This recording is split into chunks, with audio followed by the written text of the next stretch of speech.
সমস্ত নবীদের উপর জিহাদ ফরজ না, কিন্তু সমস্ত রসুলদের উপরে জিহাদ ফরজ। তাই তার উপরে কিতাব আসুক অথবা নাই আসুক,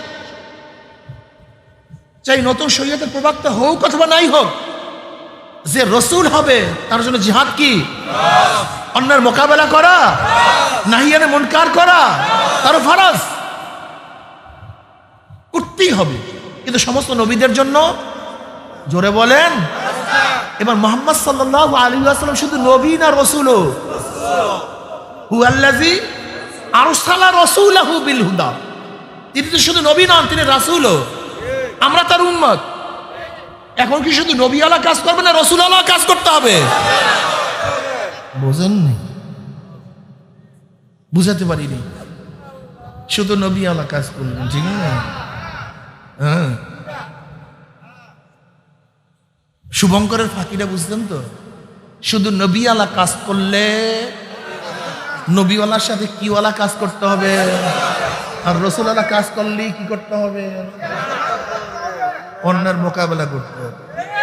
হুয়াল্লাযী আরসালা রাসূলাহু বিল হুদা, তিনি একজন রসুল প্রেরণ করছেন। কি প্রেরণ করছেন? ওই সত্তা, এইমাত্র যে সত্তার কথা বললাম, তিনি প্রেরণ করছেন কি? রসুল। রসুল এবং নাবির মধ্যে পার্থক্যটা কি? কেউ বলছে রসুল এবং নাবির মধ্যে পার্থক্য নাই, উভয় ইসলামী উম্মতের জন্য আসছে। তাদের উপর খোদ কোরআন ইশকাল তুলছে, আমা আরসালনা মিন ক্বাবলিকা মিন রাসূলিন ওয়ালা নাবিয়্যিন। এখানে রসুল এবং নাবিকে মাতুব হলে মুগায়্যির হয়। নিশ্চয়ই রসুল এবং নাবির মধ্যে পার্থক্য আছে। পার্থক্যটা কি? কেউ বলতেছেন যাদের উপর নতুন কিতাব আসছে তারা রসুল, আর যাদের উপর কিতাব আসে নাই তারা নবী। যারা নতুন শরীয়তের প্রবক্তা তারা হলো রসুল, আর শরীয়তের প্রবক্তা না তারা কি? নবী। অথচ ইসমাইল আলাইহিস সালাতু ওয়াস সালামকে আল্লাহ বলেন কানা রাসূলান নাবিয়্যা। ইসমাইল তো রসুল এবং নবী, অথচ তার উপরে কিতাবও আসে নাই এবং সে শরীয়তের প্রবক্তাও না। কোরআন থেকে রসুল বলছে। তা আমরা রসুলের পরিচয় পাইছি যার উপরে কিতাব আসছে সে কি? রসুল। যার উপরে শরীয়ত আসছে সে কি? রসুল। যার উপরে কিতাব আসে না সে নবী, যার উপরে শরীয়ত আসে না সে কি? নবী। অথচ ইসমাইল আলাইহিস সালাতু ওয়াস সালামের উপর কিতাবও আসে নাই, নতুন শরীয়তও আসে নাই। আগেকার শরীয়তই তিনি বাস্তবায়ন করছেন, আগেকার কিতাব অনুযায়ী দাওয়াত দিয়েছেন, অথচ কোরআন থেকে রাসূল বলছে। বুঝতে পারছেন পার্থক্য? হাফেজ ইবনে কাইয়ুম রাহমাতুল্লাহ আলাইহি বলেন যে আসলে রসুল এবং নবীর মধ্যে পার্থক্যটা মনে রাখতে হবে, খুব ভালো মতো মনে রাখবেন, মাথার মধ্যে নেন, খুবই দরকার। দেখো, রসুল এবং নবীর মধ্যে পার্থক্যটা হলো যত রসুল আছে প্রত্যেকের উপর জিহাদ ফরজ। জিহাদ কি? অন্যায়ের মোকাবেলা করা, নাহিয়ানে মুনকার করা। কিন্তু সমস্ত নবীদের উপরে জিহাদ ফরজ। সমস্ত নবীদের উপর জিহাদ ফরজ না, কিন্তু সমস্ত রসুলদের উপরে জিহাদ ফরজ। তাই তার উপরে কিতাব আসুক অথবা নাই আসুক, চাই নতুন শরীয়তের প্রবক্তা হোক অথবা নাই হোক, যে রসুল হবে তার জন্য জিহাদ কি? অন্যের মোকাবেলা করা, নাহিয়ানে মুনকার করা তার ফরজ করতেই হবে। কিন্তু সমস্ত নবীদের জন্য, জোরে বলেন। এবার মুহাম্মদ সাল্লাল্লাহু আলাইহি ওয়াসাল্লাম শুধু নবী না রাসূলও? হুয়াল্লাযী আরসালা রাসূলাহু বিল হুদা, তিনি তো শুধু নবী নন, তিনি রাসূলও। আমরা তার উম্মত। এখন কি শুধু নবী আলা কাজ করবে না রাসূল আলা কাজ করতে হবে? বোঝেননি? বুঝাতে পারিনি। শুধু নবী আলা কাজ করলেন, ঠিক না? হ্যাঁ, শুভঙ্করের ফাঁকিটা বুঝতেন তো? শুধু নবী আলা কাজ করলে নবীওয়ালার সাথে কিওয়ালা কাজ করতে হবে, আর রসুল আলা কাজ করলে কি করতে হবে? অন্যের মোকাবেলা করতে হবে। কুনতুম খায়রা উম্মাতিন উখরিজাত লিন-নাসি তা'মুরুনা বিল মা'রুফ ওয়া তানহাউনা আনিল মুনকার। তোমরা সর্বশ্রেষ্ঠ উম্মত। নবী মুহাম্মদ সাল্লাল্লাহু আলাইহি ওয়াসাল্লাম উম্মত সর্বশ্রেষ্ঠ, সর্বোত্তম, সর্বোৎকৃষ্ট। কেন? দুই কারণ।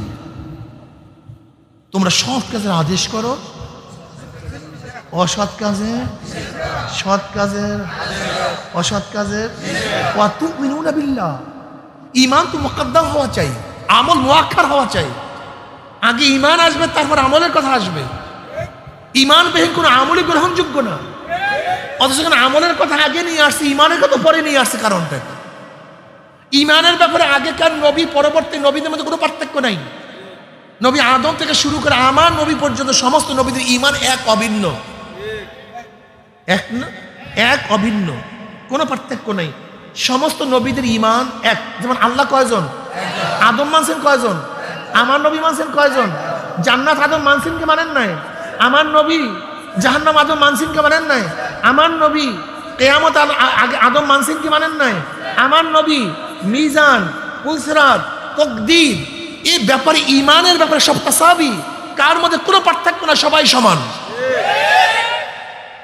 কিন্তু আমলের ব্যাপারে সবাই সমান। আমলের ব্যাপারে এখানে নবী মুহাম্মদ সাল্লাল্লাহু আলাইহি ওয়াসাল্লাম উম্মত উত্তম হওয়ার কারণটা কি, সেই কারণটা বয়ান করা আমার মাওলানার মাকসাদ। এর জন্য মাকসাদকে আগে নিয়ে আসছেন। এখানে কি বয়ান করার উদ্দেশ্য? নবী মুহাম্মদ সাল্লাল্লাহু আলাইহি ওয়াসাল্লামের উম্মত উত্তম হওয়ার কারণটা কি, এই জন্য মাকসাদ। কয় কারণ উত্তম ভাই? কি কি বলছিলাম জানি? সবাই বলেন তো। এই কারণে তো না অন্য কোনো কারণে? এখন কোন পীরের মধ্যে, কোন মুহাদ্দিসের মধ্যে, মুফতির মধ্যে যদি অন্যায়ের মোকাবেলা, অন্যায়ের বিরুদ্ধে কোনো কথাই না বলে, তা কোরআন তাকে শ্রেষ্ঠ বলে না। কোরআন তাকে শ্রেষ্ঠ বলে না। আপনি দাবি করতে পারেন। দেখেন ইবাদতের ক্ষেত্রে শুধু সাজদা এবং রুকু এবং কিয়াম, জিকির আজকার তেলাওয়াতের মাধ্যমে এই উম্মত উত্তম না। কারণ ইবাদত তো আগেকার উম্মতরা আমাদের চেয়ে অনেক বেশি করছে। আপনারা অবশ্যই জানেন আমাদের মধ্যে রুহবানিয়া জায়েজ নাই, রাহেব না আমরা। কিন্তু আগেকার জমানের উম্মতেরা তো রাহেব ছিল, সংসার ত্যাগী ছিল, বিয়া করতো না, সংসার ছিল না, সারাদিন গির্জার মধ্যে থাকতো, সারাদিন জঙ্গলের মধ্যে থাকতো, সারা রাত্র নামাজ পড়তো, সারা দিন নয় শুধু কয়েকদিন বেভি রোজা রাখতো। ইবাদত করতে করতে তাদের চামড়া এবং গোশত শুকাইতে শুকাইতে হাড্ডি সার হয়ে যাইতো। কেউ 500, কেউ 600, কেউ 700, কেউ 1000 বছর ইবাদত করতো। তোরা তো আমাদের চেয়ে অনেক বেশি ইবাদত করছে, বেশি সাজদা করছে। এরপরেও ওদের চেয়ে আমাদের উত্তম উম্মত হওয়ার কারণটা কি? আমরা বয়সী ভাই 60, 70, 80 বছর, এর মধ্যে এত দুর্বল, রাতে সজাগও থাকতে পারি না, না খেয়েও থাকতে পারি না, ইবাদতে বেশি করতে পারি না। এরপর উত্তম উম্মত হওয়ার কারণটা কি? কয় কারণ না বলছিলাম জানি? কি কি জানি বললাম? এখন একজন মুহাদ্দিস, একজন মুফতি, একজন পীর, একজন দরবেশ সব ঠিক আছে, কিন্তু এই দুইটা কাজ নাই। উত্তম উম্মত ঠিক আছে না ভাই? নিজে দাবি করতে পারেন কিন্তু কোরআন থেকে উত্তম বলে না। নিজে দাবি করতে পারেন কি ইসলাম থেকে উত্তম বলে না। সৎ কাজের আদেশ নিষেধ করবেন কিভাবে? নবী আলাইহিস সালাতু ওয়াস সালাম ফরমান, ওয়া আবি সাঈদ খুদরি রাদিয়াল্লাহু তাআলা قال সামি'তু রাসূলুল্লাহ সাল্লাল্লাহু আলাইহি ওয়াসাল্লাম ইয়াকুল মান রাআ মিনকুম মুনকারান ফালিয়ুগহাইয়ির বিয়াদিহি ফাইন লাম ইয়াসতাতি' বিলিসানিহি ফাইন লাম ইয়াসতাতি' বিকলবিহি ওয়া যালিকা যাবুল ঈমান। রাহু মুসলিম। নবী আলাইহিস সালাতু ওয়াস সালাম ফরমান, যদি কোনো পরিহিত কাজ দেখো, খারাপ কাজ দেখো, তাহলে শক্তি দিয়ে পরিবর্তন করে দাও। কি দিয়ে?